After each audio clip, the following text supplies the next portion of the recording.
안녕하세요. 사랑하는 성도님, 오늘은 3월 13일입니다. 하나님 마음에 맞는 사람. 오늘 말씀은 사무엘상 13장 14절입니다. 지금은 왕의 나라가 길지 못할 것이라. 여호와께서 왕에게 명령하신 바를 왕이 지키지 아니하였으므로 여호와께서 그의 마음에 맞는 사람을 구하여 여호와께서 그를 그의 백성의 지도자로 삼으셨느니라. 아멘. 사울왕은 블레셋과의 전쟁이라는 위기 앞에서 사무엘을 기다리지 못하고 스스로 번제를 드렸습니다. 이는 단순한 절차적 실수가 아니었습니다. 제사를 하나님과의 인격적 만남이 아닌 승리를 위한 도구로 전락시킨 불순종이었습니다. 사울의 나라는 견고해 보였으나 하나님께서는 이미 그에게서 시선을 돌리셨습니다. 그리고 하나님은 하나님의 마음에 맞는 사람을 구하셨습니다.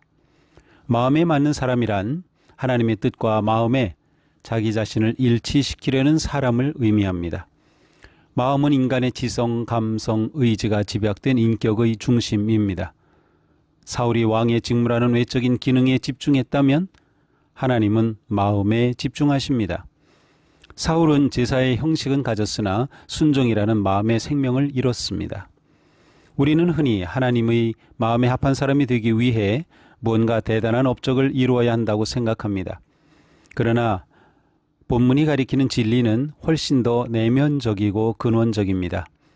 하나님의 마음은 우리가 도달해야 할 목적지가 아니라 우리가 머물러야 할 성소입니다. 사울의 비극은 위기의 순간에 하나님을 찾지 않은 것이 아니라 하나님을 자기 뜻대로 이용하려 한 것이었습니다. 영적 삶의 핵심은 자신의 계획을 위해 하나님의 도심을 끌어다 쓰는 것이 아니라 하나님의 거대한 경륜 속에 자신의 미천한 계획을 내려놓는 것입니다. 하나님의 마음에 맞는 사람은 하나님의 심장박동과 자신의 호흡을 맞추는 사람입니다. 하나님께서 아파하심에 함께 울고 하나님께서 기뻐하심에 함께 춤추는 사람입니다.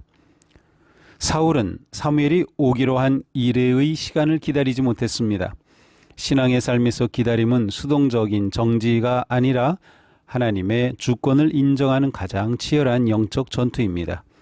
우리가 예배의 자리에서 혹은 삶의 문제 앞에서 서두르는 이유는 하나님보다 자신의 판단을 더 믿기 때문입니다. 훗날 마음에 합한 자로 불린 다윗은 완벽한 사람이 아니었습니다. 그는 사울보다 더 끔찍한 죄를 짓기도 했습니다. 하나님의 마음에 합한 사람은 죄를 안 짓는 사람이 아니라 죄의 자리에서 하나님께로 돌이키는 거룩한 탄력성을 가진 사람입니다. 세계 최고의 바이올린인 스트라디바리우스를 만드는 제작자들은 나무를 고를 때 특별한 기준이 있다고 합니다. 바로 혹독한 환경에서 자란 나무입니다. 모진 바람과 추위를 견딘 나무는 결이 촘촘하고 단단하여 연주자가 활을 켤 때 그 진동을 가장 순수하게 전달하기 때문입니다. 하나님께서 사울 대신 다윗을 선택하신 이유도 이와 같습니다. 광야의 시간을 통해 다윗의 마음은 하나님이라는 연주자의 미세한 손길에도 반응할 수 있도록 영적 악기로 빚어졌습니다. 우리의 마음은 자신의 소리로 가득합니까? 아니면 하나님의 음성으로 기뻐합니까? 매일 침묵의 시간을 가지면서 조급함을 내려놓고 하나님의 임재 앞에 머무는 연습을 하십시오. 오늘 하루 자신의 감정과 결정들이 하나님의 성품과 얼마나 일치했는지 돌아보며 짧게 일기를 써보십시오. 기도합시다. 저의 마음의 중심을 감찰하시는 주님, 제 안에 사울처럼 눈에 보이는 성과와 조급함에 매몰된 완악함이 있음을 용서하여 주옵소서. 오직 주님의 심장 소리에 귀를 기울이게 하옵소서.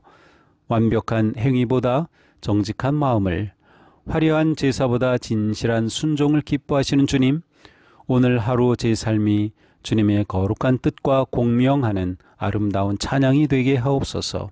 예수 그리스도님의 이름으로 기도합니다. 아멘.